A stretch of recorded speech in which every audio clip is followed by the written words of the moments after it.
Salut à tous, aujourd'hui on plonge littéralement dans la tête pour comprendre une structure essentielle mais souvent mal comprise. Les méninges, ce sont les trois membranes qui protègent notre cerveau et notre moelle épinière. Si vous avez déjà entendu les termes durmère, arachnoïde et pimère sans vraiment visualiser leur rôle, cette vidéo est faite pour vous. C'est parti pour un voyage en 3 couches. Imaginez que votre système nerveux central, le cerveau et la moelle, est un trésor ultra fragile. Les méninges sont comme un système de protection à 3 niveaux, conçus pour le soutenir, le nourrir et le protéger des chocs. On va les découvrir de l'extérieur côté crâne vers l'intérieur côté cerveau. La durmère.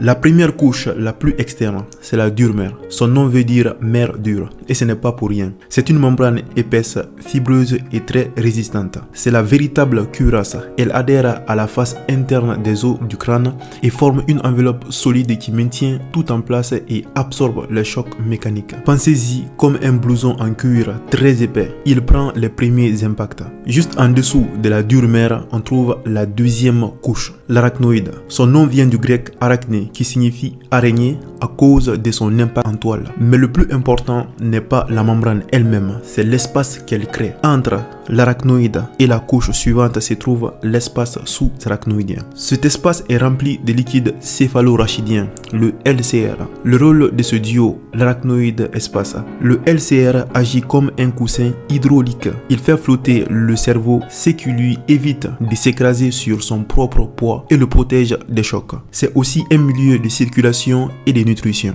Enfin, la troisième et dernière couche, la plus interne, est la pimère. Pi signifie dévoué ou tendre. C'est une fine membrane très vascularisée qui colle littéralement à la surface du cerveau, épousant tous ses plis et ses sillons. Son rôle est double. Soutien fin, c'est la seconde peau du cerveau. Nutrition, elle est riche en vaisseaux sanguins qui irriguent le tissu nerveux en profondeur. Si la durmère est le blouson de cuir, la pimère est la doudoune fine et chauffante que vous portez directement sur vous. Récapitulons de dehors en dedans. Nous avons la durmère, la cuirasse solide, puis l'arachnoïde, la toile qui délimite l'espace sous-arachnoïdien, la piscine des LCR amortisseuse. Et ensuite, nous avons la pimère, la seconde peau nourricière. Maintenant, le lien clinique crucial. Ces espaces entre les méninges sont si importants qu'on donne le nom des hémorragies en fonction de leur localisation. Un saignement entre le crâne et la durmère, c'est un hématome extradural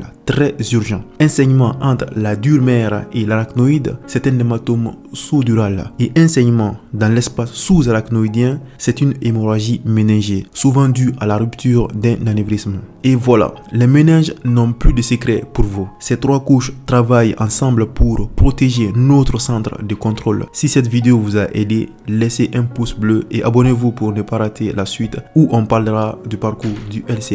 Des questions, posez-les en commentaire. À la prochaine pour un autre épisode des neurosciences.